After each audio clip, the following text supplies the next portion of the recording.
back when we used to be in Nigeria, they would talk about kids growing up here. You think many Africans don't want to beat their kids? It's because they can't. And they are also letting you know that you don't have to beat your kids. There's other ways to beat them without beating them.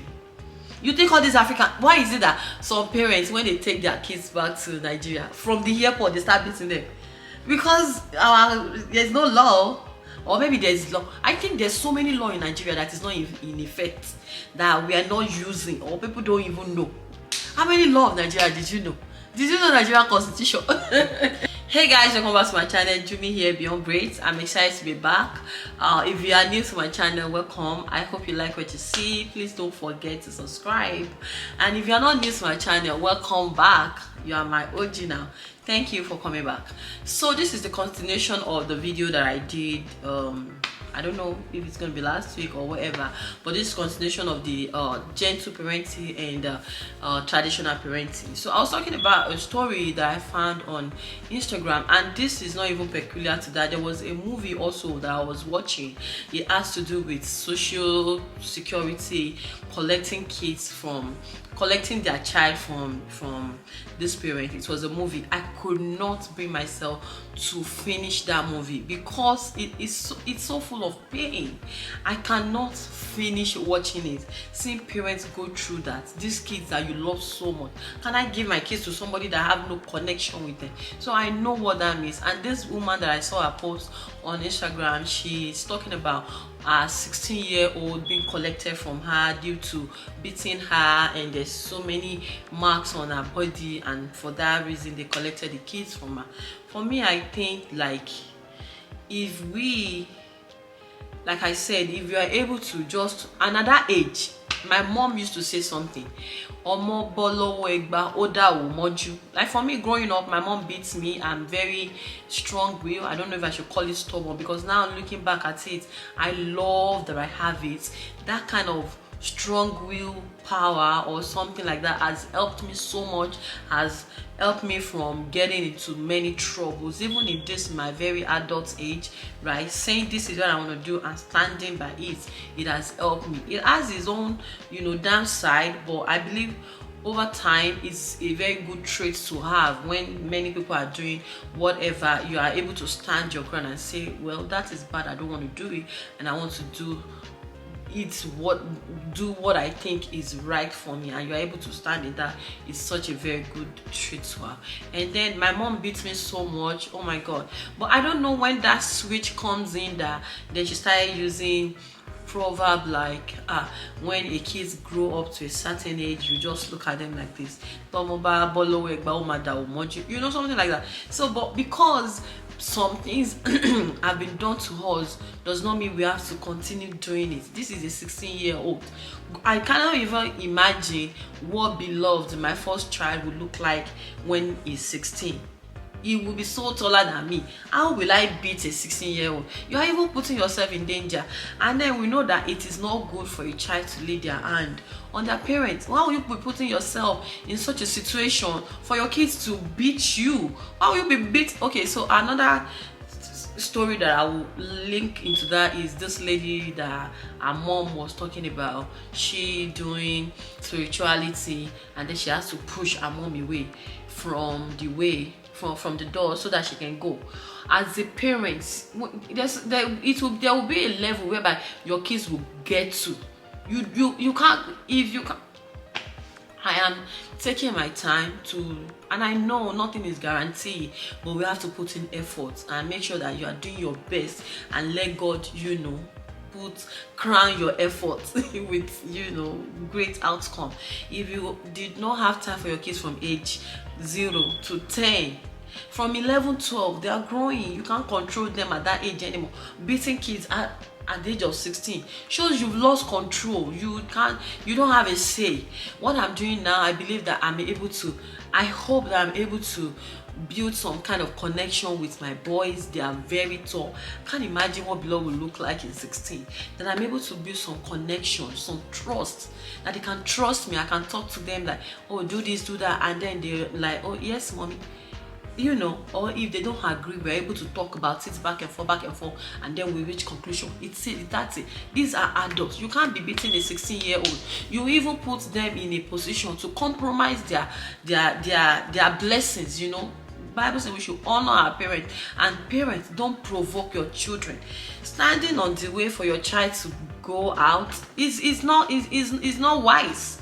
It's like he's push you away from the. Did you want her to go through the wall? She wants to go through the door. Don't stand on the ground. Respect yourself as parent of 16-year-old. This lady was even 18 or 20 or something. I can't remember her age.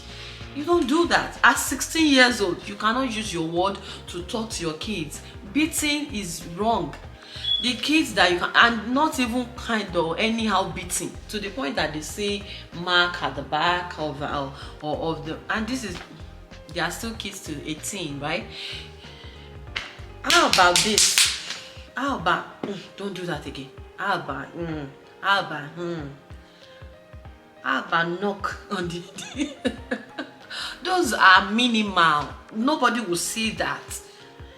And this also speak about the part of parent that needs to heal. And when people are talking about therapy, parents also have gone through their own kind of stress. They have gone through their own, parents beat them like that. Now they are doing it. They also need some kind of help, kind of healing. They are transferring all of that into their kids. It is so sad, because for me, I'm looking at it from what they are going through, and not 16-year-old. It's not even good where they will take them to. Now it will be at foster care. They are exposed to every other kids, whatever kind of morals and manners you've been trying to instill in them. When they go out now, it's gone out of the roof, because the kids that they will take, the kids that you're beating, they're only trying to wait a while to leave you. Like, mom, these are the kind of kids that will think like, I'm almost 18, I'll leave the house. If you cannot get a hold of your kids when they are still like 1 year old to 10 years old, it's only God that will help at that stage. It is only God that will help. Beating kids should not solve any problem. Beating kids does not even solve anything, because if we have the time to sit them down, let them know, this is what I'm talking to you about, this is what I want you to do, this is why this is wrong.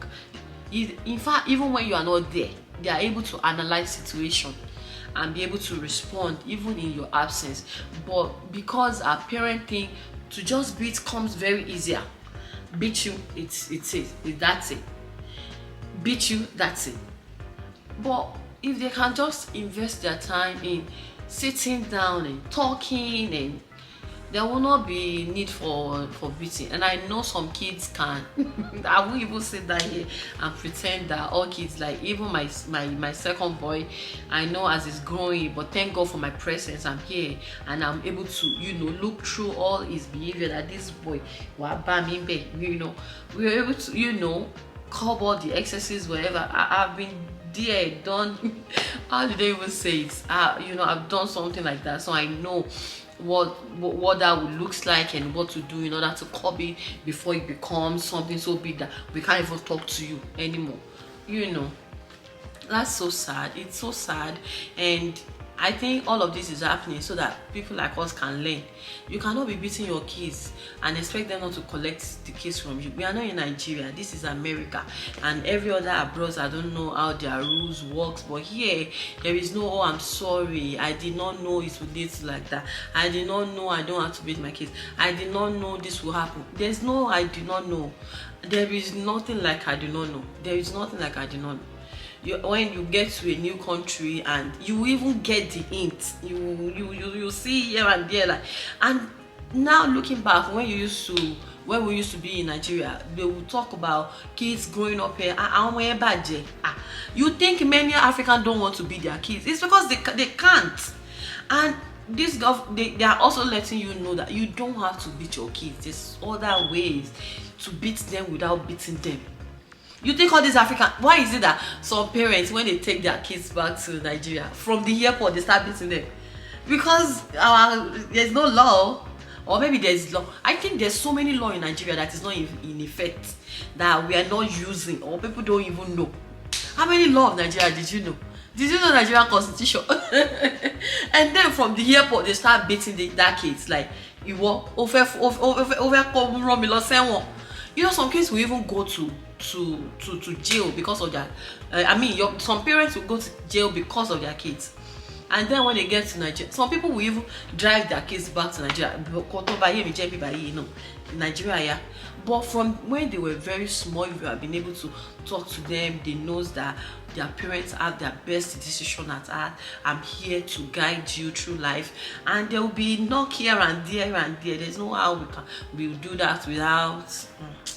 There's no how. There's no how there won't be stop. I tell you not to do that. And there's so many other discipline that can be used, not beating, to the point that these people don't joke here, and there's no like I don't know. I feel for them. I hope they are. I don't even know. I mean, he's 16, just 2 more years. Now what I'm worried about is the relationship of that kids and the parents. These are kids that will just, by the time they are 18, they just run away from house. They go to another state. They don't even want to have any, and that it shouldn't be like that. These kids are our joy. They should grow up, be by themselves, and start using everything that we've taught them. Everything that my mom is not here, my parents are not here. Many times all their words is ringing in my ear. They want to tell me anything or she, you know, it's so that wherever they are, their heart still draws to us, and they don't have to start healing from every trauma that we have caused them. Even though I know there's no how they will not have any trauma, because even just to yell, my first baby will tell me, "Mommy, why did you yell?" I don't want to yell. Help me not to yell. When I tell you something, please listen to me. The first time, the second time, the third time, my dear, you did not give me any other option than to yell. At least it's better to yell than to beat you.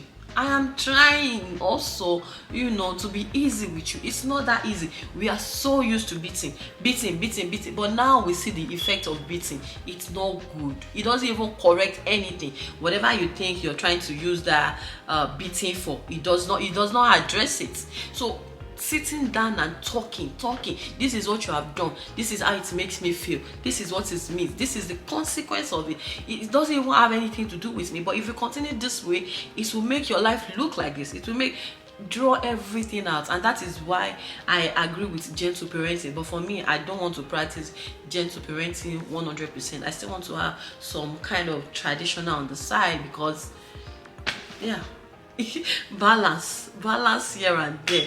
And I don't want this video to be so long. And for this, if you have any tips on how to balance, you know, traditional parenting and gentle parenting, the kind of techniques you're using that is working for you, I am open to learn as well. Like I said, my kid said I'm yelling. I don't want to be yelling. I want to be a loving mother. You are my love. I love you, people. So please drop in the comment section. Don't forget to like this video. Don't forget to comment, and please subscribe to my channel. And I'm going to see you in my next video. I'm so happy. Goodbye. Peace out.